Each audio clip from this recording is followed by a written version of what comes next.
Olá, tudo bem? Seja muito bem-vindo mais uma vez, seja muito bem-vinda mais uma vez aos canais de comunicação da CUT. A gente está aqui em mais uma edição do podcast Estúdio CUT para falar sobre mais um tema de grande relevância. Hoje o que a gente vai falar é sobre um plebiscito. Bom, a gente sabe que no Brasil hoje tem milhões de pessoas que ainda enfrentam a tal da jornada 6 por um, né? Jornada de trabalho 6 por um que funciona como? Você trabalha seis dias na semana e no sétimo dia, que seria o dia que você tem para se divertir, para descansar, tal, você vai ter que trabalhar para arrumar tua casa, enfim, fazer tuas coisas, né? Plebiscito popular quer saber sobre isso. O que que as pessoas acham sobre a jornada de trabalho 6 por um, mas quer saber mais também. Por exemplo, o sistema tributário brasileiro. Existe uma proposta de isenção do imposto de renda para quem ganha até R$ 5.000, ou seja, para mais da metade da população brasileira, né? O que que essa população acha? O que que o povo brasileiro acha sobre isso? Bom, o plebiscito é isso, tem mais coisas também, mas a gente vai aqui já parar de enrolar na apresentação e conversar com Milton dos Santos Rezende, que é secretário de Mobilização e Relação com os Movimentos Sociais da CUT, o Miltinho. Miltinho, seja muito bem-vindo, tudo bem? Vamos falar Obrigado. sobre esse plebiscito? Obrigado pelo convite, boa tarde a todos e a todas. A ideia do plebiscito, o plebiscito popular, não é uma coisa nova no país. Nós já Uhum, fizemos diversos plebiscitos pela reestatização da Vale, o plebiscito da ALCA, né, contra a ALCA. Então, a ideia do plebiscito popular não é uma coisa nova para nós.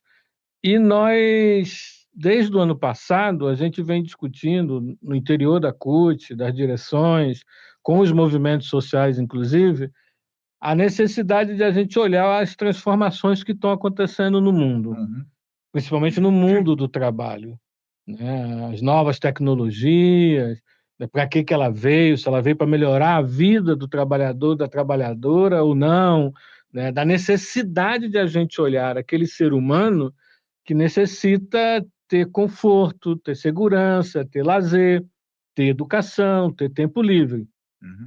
E as transformações do mundo do trabalho, de uma certa forma, não estão permitindo isso.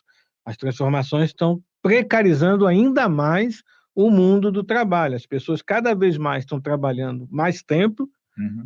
cada vez mais sem direitos, cada vez mais sem segurança, sem previdência, enfim.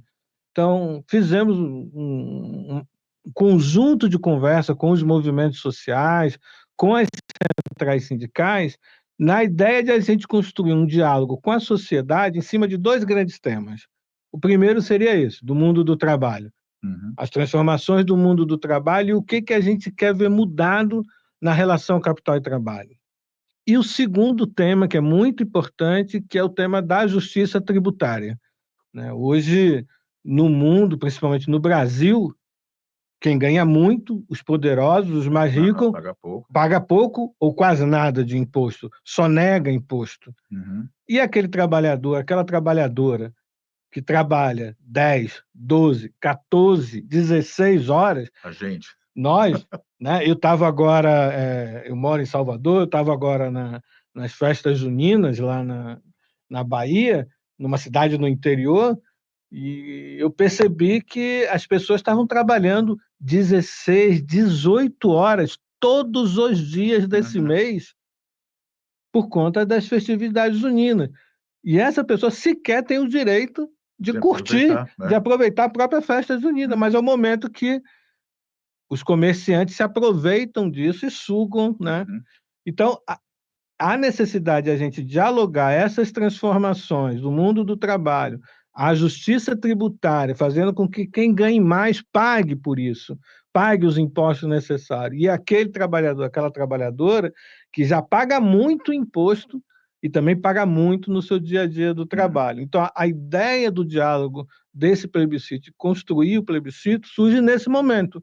Olha, primeiro um olhar que a gente não espera muito do que vem do Congresso. Uhum.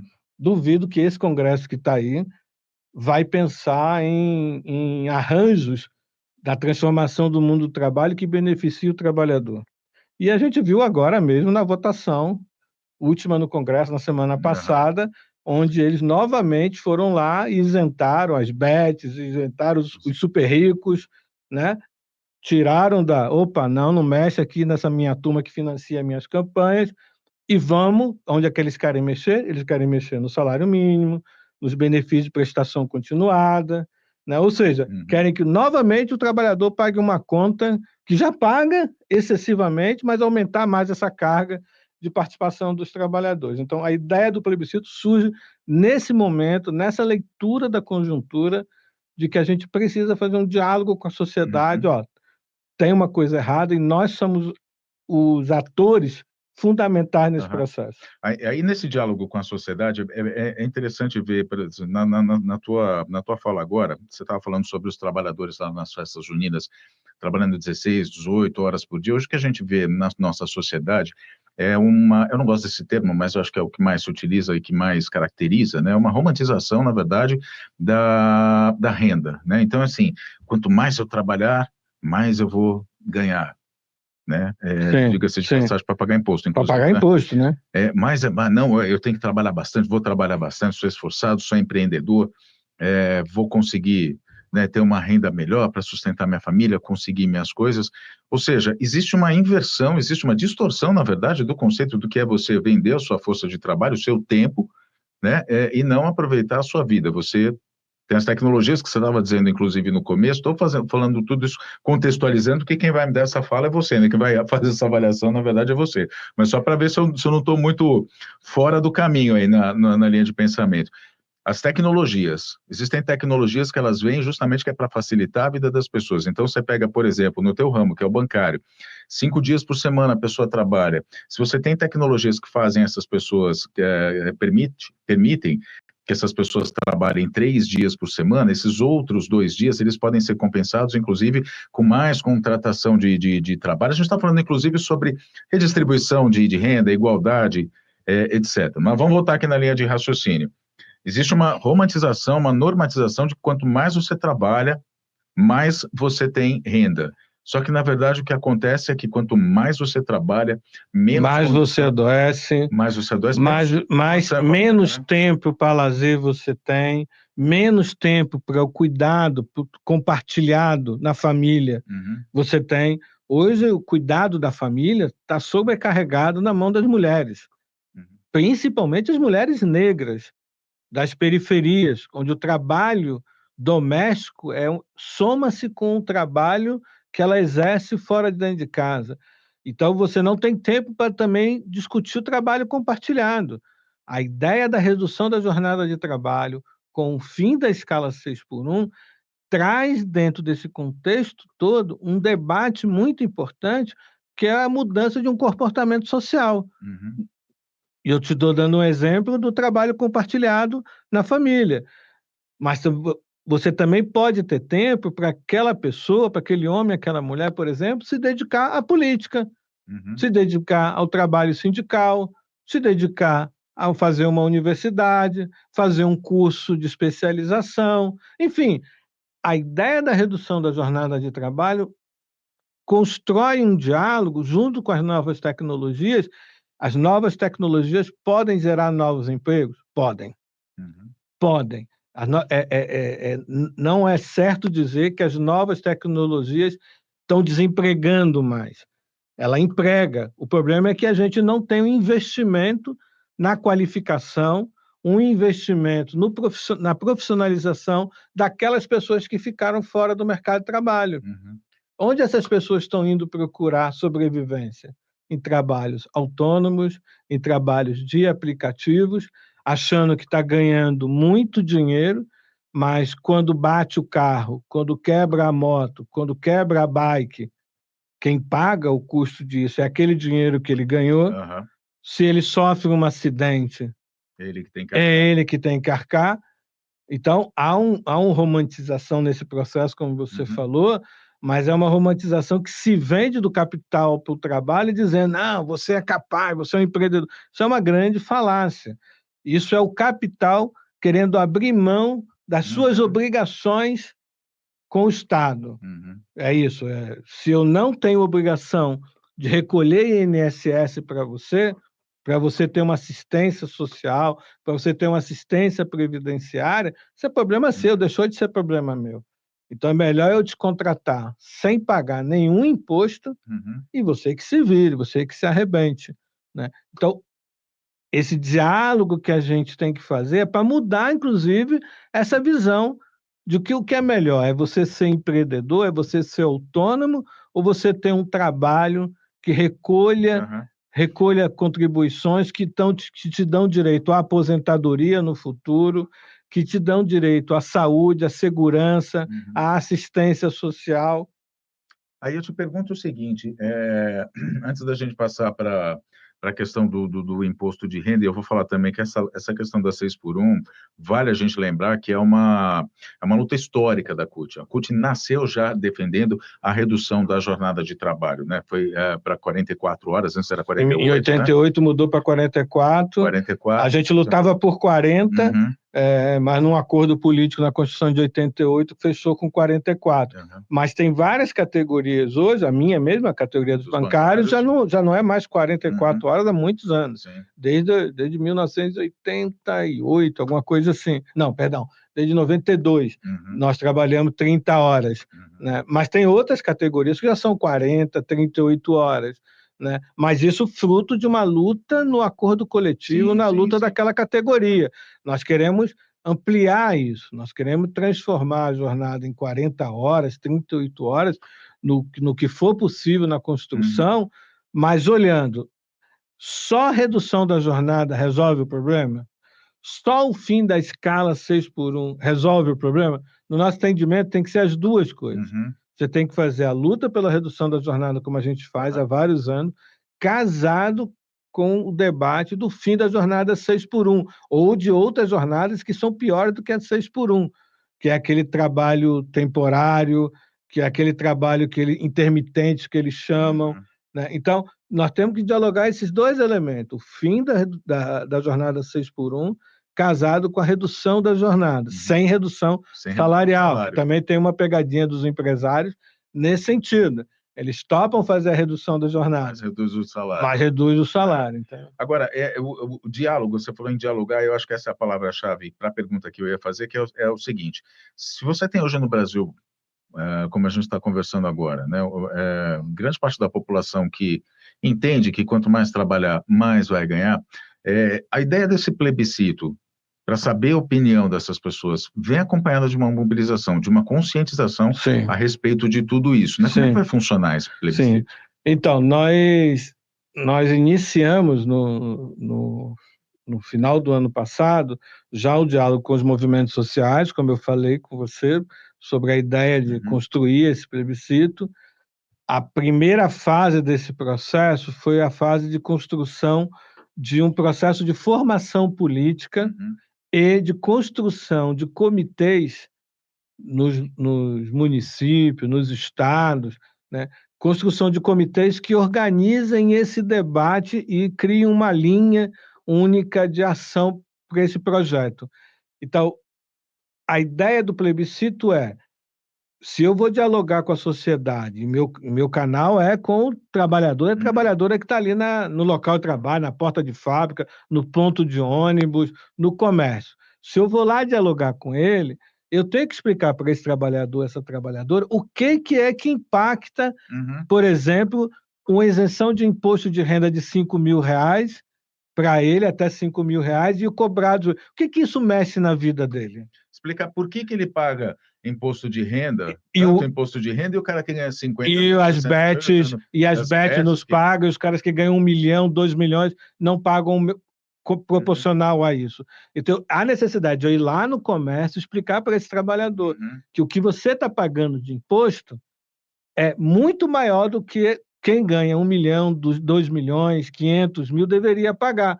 E isso mexe em quê? Mexe no Estado, mexe em mais recurso para o Estado investir em saúde, em educação, em desenvolvimento. Então, aquele dinheiro que falta, uhum, não está faltando de você, trabalhador que contribui.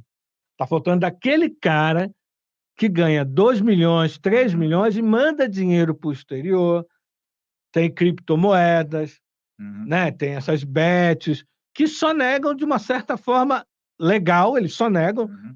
dentro de uma regra injusta nesse país, e esse dinheiro faz falta. E aí o que que os deputados hoje querem fazer? Não, vamos discutir o Estado, mas para discutir o Estado tem que congelar o salário mínimo. tem que manter a jornada de trabalho de 44 horas, tem que manter a 6 por 1, porque precisa que a pessoa produza mais, trabalhe mais. Ou seja, quem já está produzindo, quem já está trabalhando, a conta só aumenta. E aqueles que têm berço de ouro não pagam nada, continuam no berço de ouro e não aceitam que mexam. Aqueles que dormem no berço de ouro estão colocando diamantes. Diamante agora, e não aceitam que mexam. A gente viu isso claramente agora no Congresso. Foi escandaloso o que aconteceu no Congresso Nacional agora. Os caras não tiveram a cara de pau de dizer, não pode mexer nas bets. Não tiveram a menor vergonha. Vergonha. E dizendo claramente, o governo tem que mexer no salário mínimo, nos benefícios de prestação continuada, na política de reajuste. Eles querem mexer na política de reajuste salário mínimo. Isso é um escândalo que está acontecendo nesse país, entendeu? E fazer com que os poderosos, como o Lula falou, o rico tem que entrar no imposto de renda, para que esse imposto de renda dê mais qualidade de vida a quem está a quem está na base da pirâmide. Muito bem. Falamos agora, então, já sobre a questão da tributação. É importante que as pessoas saibam, né? Como isso, e que é o que o Milton acaba de explicar, como isso impacta no bolso de cada um, né? E é importante a pessoa saber que, por exemplo, se eu pago hoje a alíquota, para quem ganha 5 mil, acho que é 27,5%. 27,5%. Né? É uma grana que chega. Eu teve um mecânico uma vez que ele falava assim para mim, ele falou para mim, falou assim, você tira um pouquinho daqui, um pouquinho dali e tal, economiza aqui, economiza ali, chega no fim do ano, você consegue pagar um IPVA do seu carro, né? Então, assim, é uma grana que faz a diferença, que faz falta no bolso. Então, muita falta. É preciso que a população entenda que e isso acho que é uma coisa já que é um ponto pacífico, todo mundo sabe, quem ganha principalmente até 5 mil reais, é isento, ótimo, maravilha, é o que eu quero, só que precisa entender que quem está lá em cima, no andar de cima, precisa né, fazer uma compensação, pagar essa conta, porque o Estado precisa se manter. Hoje saiu um estudo, acho que está no G1, o impacto dos MEIs, daqueles micro e médio empreendedores, trabalhadores como é que microempreendedor individual. O impacto deles na Previdência Social vai bater a casa dos 711 bilhões. Ou seja, um rombo no futuro de 711 bilhões. Agora, isso tem a ver com aquilo que eu falei, com as novas formas de trabalho, com a transformação do mundo do trabalho, do discurso que diz, não, ser MEI é melhor para você do que você ser trabalhador de carteira assinada, que recolhe INSS, que recolhe FGTS, que recolhe imposto de renda. Está provado que não é, porque alguém vai pagar essa conta dos 700 bilhões, que vai dar o rombo lá na frente. E com certeza não são os empresários. São os próprios MEIs, né? São os próprios MEIs, porque na hora que ele precisar do Estado, ele não vai ter, porque esse rombo, ele gera um debate no futuro, que é, quem é que vai pagar a conta desse rombo? Há necessidade de você ter um sistema único de saúde no país? Vai ser esse discurso que eles vão vir. Eles vão vir com esse discurso. Há necessidade de ter um sistema único de saúde? Há necessidade de você ter uma aposentadoria vinculada ao salário mínimo ou é vinculada à sua contribuição? Há necessidade de Bolsa Família, de programas sociais com esse rombo que eles estão criando? Olha o tamanho do debate. Então, quando eu digo que há o diálogo das transformações do mundo do trabalho, a gente entender essas novas tecnologias, essas novas formas do trabalho e o Estado, que isso impacta no que o Estado está te oferecendo, esse diálogo só está trabalhador pagando pela sua força de trabalho e o Estado, um governo que se preocupa com esse trabalhador, porque o governo passado não se preocupava absolutamente com esse trabalhador, queria mais que esse trabalhador morresse, como deixou morrer na pandemia, certo? Então, se você tem um governo que está preocupado com isso, esse governo tem que dizer, opa, essa conta alguém tem que pagar. E não é o de Não é o baixo, trabalhador, é é o, como o Haddad fala, é o da cobertura, né? cobertura. Aham. Que tem que pagar, que não paga o condomínio da forma que deveria pagar. Agora, Miltinho, o plebiscito, ele já tem sido pensado, sido organizado e tal, e ele já tá valendo, né? Já vai começar a valer. Começa amanhã, a ideia já Amanhã, é conhecido também como dia 1º de dia julho, né? 1º de julho. Se você estiver assistindo esse podcast no dia 10 de julho, começou lá no dia 1º, tá? A Então, ideia é começar agora, dia 1º de julho, nós vamos até o mês de setembro, até o 7 de setembro. Dentro desse processo, desse período, desses meses, nós vamos ter alguns mutirões que nós vamos fazer. O que serão esses mutirões? São períodos que a gente vai escolher, semanas que a gente escolheu, onde nós vamos fazer muita agitação, muita mobilização, né, no processo de divulgação e votação, né? Nós vamos ter uma etapa que você vai fazer uma votação online presencial. O que é aquele online presencial? É você participando efetivamente eu indo lá ó, no meu celular, no meu computador, no tablet, né, no seu próprio celular, falar, ó, entra aí, vamos lá, e olha as perguntas aí, eu dialogo com você. A importância de você estar votando no plebiscito. É aquilo que eu falei. É muito importante que o dirigente sindical saia lá do seu sindicato, vá até aquele local onde o trabalhador de aplicativo de entrega, o trabalhador de aplicativo de transporte se concentram, né? A gente vê muito ilhas de bolsões onde sim. essas pessoas ficam esperando o celular tocar. Vamos chamar no bom sentido de bolhas, né? Bolhas. Então é muito importante que eu saia do meu sindicato, eu vou sair do meu sindicato, vou até lá onde estão esses trabalhadores com o meu celular e vou chegar para ele e falar o seguinte, ó, tem um plebiscito aqui. Aí o cara vai falar, mano, o que esse plebiscito tem a ver comigo? O que redução da jornada e fim da escala 6 por 1 tem a ver comigo se eu não tenho jornada, se eu não tenho escala? É por isso. Porque você não tem jornada, porque você não tem escala, e porque você paga imposto, é que esse plebiscito é importante. Então, este diálogo com o trabalhador e a trabalhadora no local de trabalho, na rua, na feira, na igreja, na escola, eu brinco até enterro, até em velório, a gente vai lá e leva, ó, acabou, já enterramos a pessoa ali, beleza. Agora tem um plebiscito aqui, vamos lá que a vida continua. Nós precisamos agitar a sociedade nesse sentido. Então, nós vamos criar momentos de mobilizações, olhando a importância de a gente estar divulgando, massificando o plebiscito. Nós não queremos um plebiscito só para nós, dos movimentos sociais e do movimento sindical. Nós queremos que a sociedade como um todo, tanto que vai ter um momento no plebiscito que nós vamos abrir para geral. Que é só entrar no site, fazer campanha, votar e participar. Nós queremos uma agitação muito grande do processo de participação no plebiscito. Do dia 1º de julho até 7 de setembro, então, é o período de votação desse plebiscito, né? Vamos chamar assim. Eu estou aqui, assim, acabei de saber do plebiscito, enfim, por terceiros. Como é que eu faço para participar disso? Se ninguém vier até mim, como é que eu procuro? Nós já temos o Instagram do Plebiscito Popular, então já tem as redes sociais, o Plebiscito Popular já existe, com material, inclusive, onde você pode baixar a cédula de votação, que também vai ter um processo de cédula de votação. Como a gente tem nesse rincão desse país, muitos lugares onde a internet não funciona, você não tem a democratização da internet, então nós vamos ter também votação em cédula.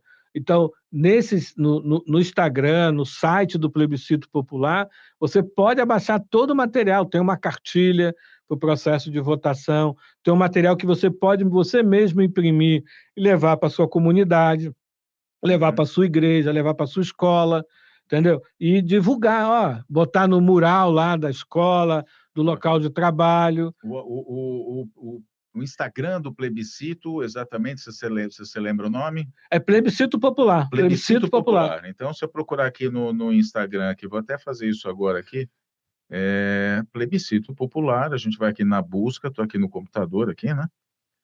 Pena que você não está vendo aí, né? Mas, aqui, pesquisa, né?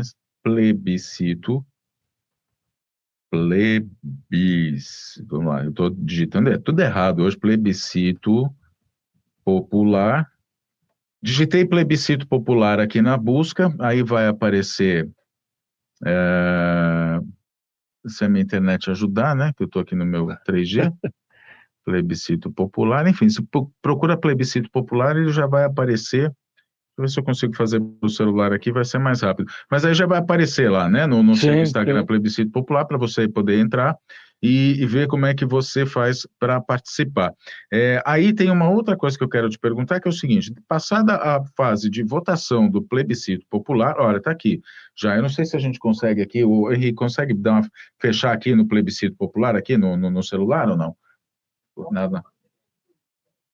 Como é que é?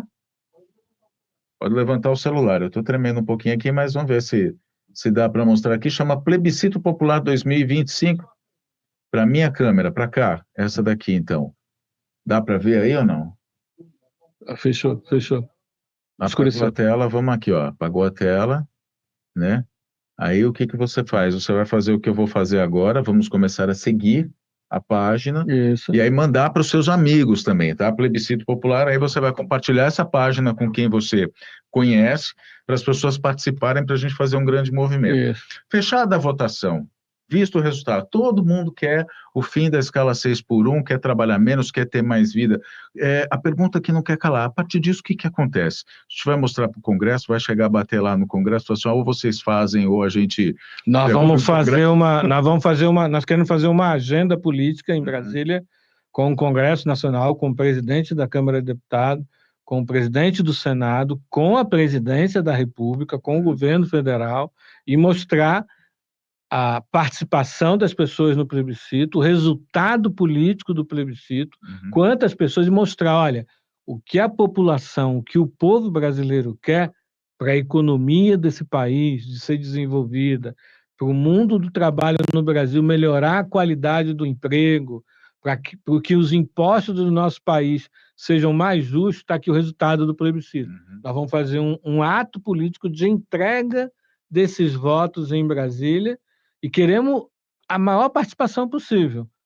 Queremos fazer um grande ato lá e mostrar, divulgar, olha, o povo brasileiro, quem votou nesse processo, 10 milhões, 20 milhões, tem sei lá quantos milhões de brasileiros vão votar nesse processo, tem a dizer isso. E queremos que o Congresso Nacional implemente esta proposta, que é o que o povo tá escolhendo. O povo está escolhendo, o povo está dizendo, o povo quer isso. Então, dado o recado, Plebiscito Popular 2025 aí nas redes sociais, no Instagram, procura como a gente fez agora aqui, para você poder compartilhar com as pessoas, enfim, para mostrar, para a gente fazer essa grande corrente, para, vamos dizer, se não para reforçar a nossa voz já é forte, mas para fazer ela ficar ainda mais alta, né, para que o Congresso Nacional ouça essa voz e faça realmente o que o povo brasileiro quer, que é a redução da jornada, que é pagar menos imposto, quem ganha menos pagar menos impostos, né, com a isenção do imposto de renda para quem ganha até 5 mil reais,